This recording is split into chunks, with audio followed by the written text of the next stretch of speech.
There's a moment, and if you've ever experienced it, you'll never forget it, when a sound that shouldn't exist becomes the only thing you can hear. For Jeff, that moment didn't come with thunder. It didn't come with a scream. It came as a low, quiet buzz buried somewhere in the walls of his own home. And by the time he finally traced it, he realized the sound had been trying to tell him something all along. But let's go back to the beginning. Jeff had always wanted a man cave. Not a corner of the living room with a recliner and a television, a real space. Somewhere underground, away from the noise of daily life, where he could set up a bar, mount a big screen, and watch the game in peace. When he and his wife Mary bought their home, the basement sealed the deal. It was rough, cracked tile floors, old brick walls, a single bare bulb hanging from the ceiling, but Jeff didn't see what it was. He saw what it could be, so he got to work. Weekends disappeared into demolition. He tore up flooring, stripped wallpaper, hauled out decades of forgotten furniture. The progress was slow, but it was honest. And for the first few weeks, everything was going exactly the way he'd planned. Then the sound started. Jeff was on his knees, chipping away at a row of cracked tiles when he heard it. A low hum, almost electrical, almost alive. He stopped mid-swing and held his breath. The basement went silent, the kind of silence that presses against your eardrums, daring you to listen harder. Nothing. Jeff shook his head, exhaled, and raised the chisel again. And then it came back. Louder this time. A short, deliberate buzz, like something vibrating deep inside the walls. He set his tools down, stood up slowly, and for the first time since he'd started this project, the basement didn't feel like his space anymore. It felt like something else was already down there. Jeff told himself it was probably a pipe, maybe an old wire, maybe a rodent scratching behind the drywall. He spent the rest of that day tearing through the basement, moving furniture, pulling up loose boards, pressing his ear against every surface he could reach. The basement was still cluttered with rubble and old junk, and every shadow felt like a hiding place. He found nothing.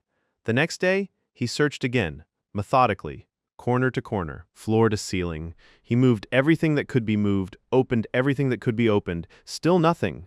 2 full days of searching, and the buzzing had no source. It seemed to come from everywhere and nowhere, appearing without warning, vanishing without a trace.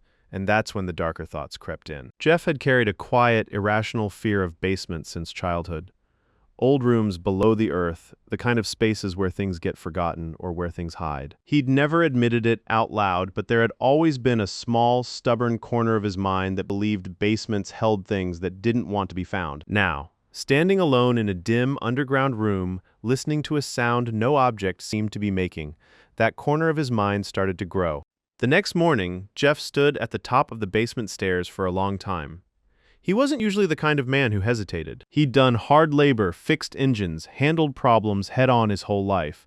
But something about that sound, the way it seemed to know when he was down there, had gotten under his skin. He gripped the railing, took a breath, and went down. The moment his foot hit the concrete floor, the buzzing was there. Immediate. Almost welcoming. As if it had been waiting for him.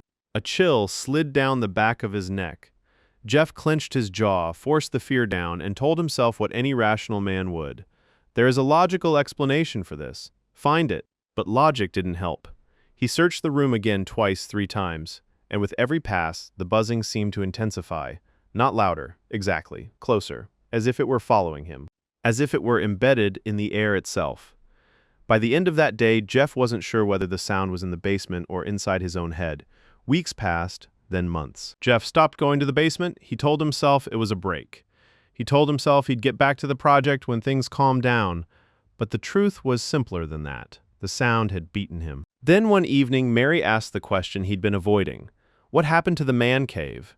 Jeff hesitated. Then, reluctantly, he told her everything. The buzzing, the searches, the way the sound seemed to exist without a source. Mary stared at him, and in her eyes, he saw something worse than fear. He saw disbelief. She didn't say it outright. She didn't have to. The slight tilt of her head, the pause before she responded, it all said the same thing. Are you okay? That stung more than the sound ever had. Mary was heavily pregnant by then and had zero interest in navigating a dark staircase into a cold basement. But she could see what this was doing to her husband, so she agreed to go down and listen for herself. She stayed for 30 minutes. When she came back upstairs, her face said it all. She hadn't heard a thing. Not a hum, not a vibration, nothing. And Jeff, standing there watching his pregnant wife look at him like he might be losing his grip, felt something shift inside him. He wasn't going to let this win. Before we continue, if you're invested in this story, do me a quick favor. Hit that subscribe button, tap the bell so you don't miss what comes next, and drop a like. It takes 2 seconds and it means the world. Now, back to Jeff. Jeff went back to work the next day. He couldn't explain the sound, and he couldn't prove it to anyone else, but he could finish what he started, so he picked up his tools and pressed forward. But the buzzing didn't stop. Some days, it came in short, staccato pulses, there and gone in seconds. Other days, it droned on for hours, low and persistent, like a wasp trapped behind glass. A wasp? Jeff sat down one afternoon and made himself think clearly. He wrote a list of every possible cause: pipes, wiring, rodents, drafts, and one explanation kept rising to the top: a wasp nest. Hidden somewhere in the walls or ceiling, tucked away in a space he couldn't see, because the basement still only had one dim light. It made sense. It was logical. It was fixable. Jeff drove to the hardware store that afternoon. He picked out 2 main overhead lights, plus a set of smaller built-in fixtures, enough to flood every corner of the room with light. If there was a nest hiding somewhere in the dark, he would find it. The installation took days. He redid sections of the ceiling, added insulation, covered the old brick walls with new paneling. By the time the last bulb clicked on, the basement was transformed, bright, clean, modern, and completely empty of wasps. No nest, no hive, no insects of any kind. Jeff stood in the middle of his fully lit basement, tools in hand, and felt something close to defeat. Every theory had failed. Every search had come up empty. His wife couldn't hear it. There was no physical evidence that the sound even existed. Maybe it really was all in his head. Months of work finally paid off. The man cave was done, bar stocked, screen mounted, speakers wired, couch broken in, and to celebrate, Jeff invited a few of his closest friends over to watch the game. For the first time in months, the basement felt like what it was supposed to be. Laughter bounced off the new walls, drinks were poured, the game played loud, and then the buzzing came back. It was subtle at first, just beneath the noise of the broadcast. But Jeff heard it instantly. His body went rigid. His eyes drifted from the screen. And then he noticed something. His friends had gone quiet, too. One by one, they stopped talking. Heads tilted, eyes narrowed. The room fell into an uncomfortable silence until the buzz pulsed again. And then they all burst out laughing. "What the hell is that?" Mark shouted.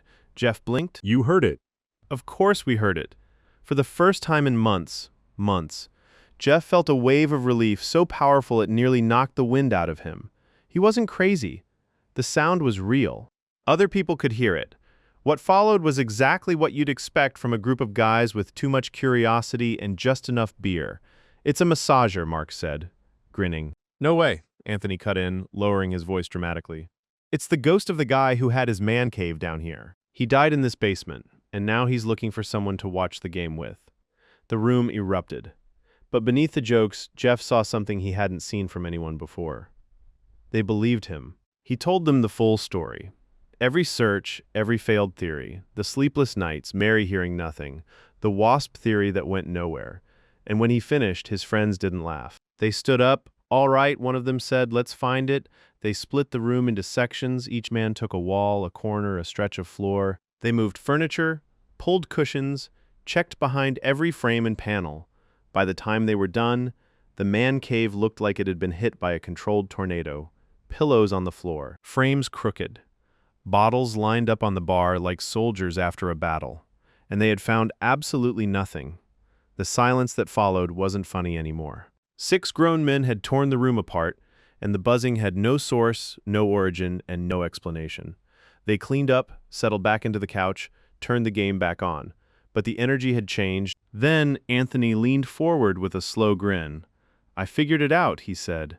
"This whole thing, the buzzing, the search, it was a prank. Jeff set this whole thing up to get us to bond. Team-building exercise." The guys latched onto the theory immediately. They clapped Jeff on the back, congratulated him on the commitment, and moved on. Jeff smiled along, but he knew the truth. And the truth was that he was right back where he started, alone with a sound no one could explain. Then, one day, it stopped. Jeff didn't notice at first. He was in the basement working, deep in a project, when he suddenly realized something was different. The air was still. The room was quiet. Not quiet in the way it was when the buzzing paused between pulses, truly, completely quiet. The sound was gone. Jeff sat in the silence for a long time, almost afraid to trust it. But hours passed. Then days, then weeks. And the buzzing never returned. Relief settled into his bones like warmth. He stopped bracing himself every time he walked down the stairs. He stopped scanning the walls. He stopped listening. The man cave became what it was always meant to be, his sanctuary, a place to decompress, to work remotely, to disappear into a game and forget the world. And slowly, like a scar fading, the memory of the buzzing faded with it. Jeff forgot. He was half asleep on the couch, the TV playing low, the basement warm and dark around him when the sound hit like a wire pulled taut. Not a pulse, not a flicker. One long, unbroken, continuous buzz. Jeff's eyes snapped open, his chest tightened, every nerve in his body fired at once. Not from fear this time, but from fury. He had let it go. He had moved on. He had made peace with the mystery. And now, after weeks of silence, it was back, louder and more relentless than ever before. No more theories, no more searches, no more asking for help. Jeff grabbed the remote and killed the television. The basement plunged into silence, except for the buzz. He stood still, closed his eyes, and listened, not casually, not nervously. He listened the way a hunter listens, with every cell in his body tuned to a single point. The sound pulled him forward, one step, then another. His head tilted, his breathing slowed. He reached the far wall and pressed his ear flat against it. There, right there, beneath the paneling, behind the brick, something was buzzing. Not above him, not behind him, not in his head. Inside the wall, Jeff pulled back. His heart was hammering now. He grabbed a marker from his workbench, drew a circle around the spot, and stared at it. Then he reached for his sledgehammer. He gripped the handle with both hands, raised it over his shoulder. And in that moment, standing alone in his basement at the edge of an answer he'd been chasing for months, Jeff had no idea that the mystery hadn't ended. It had just begun. What Jeff found behind that wall changed everything. But that is a story for next time.